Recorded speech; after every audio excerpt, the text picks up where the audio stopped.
Once upon a time, there was a group of teenagers who loved to explore abandoned places. One day, they heard rumors about a haunted house in the woods and decided to investigate.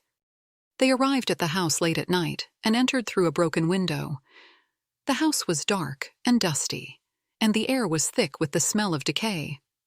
The teenagers wandered through the house, their flashlights illuminating the cobweb-covered walls and creaking floorboards. As they explored, they began to hear strange noises.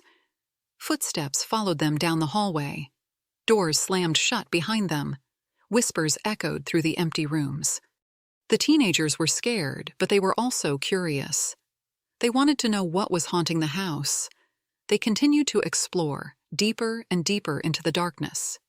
Finally, they came to a large room at the end of a long hallway. In the center of the room was a table, and on the table was a book. The teenagers cautiously approached the table and opened the book. The book was filled with strange symbols and incantations. The teenagers realized that they had stumbled upon a book of dark magic. They quickly closed the book and turned to leave. But as they turned, they saw a figure standing in the doorway. It was a tall, gaunt figure with pale skin and glowing red eyes.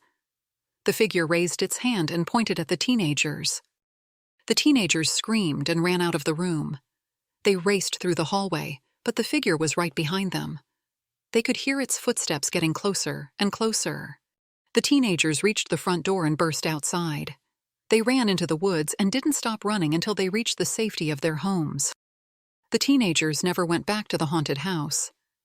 But even today, they still have nightmares about the figure with the glowing red eyes.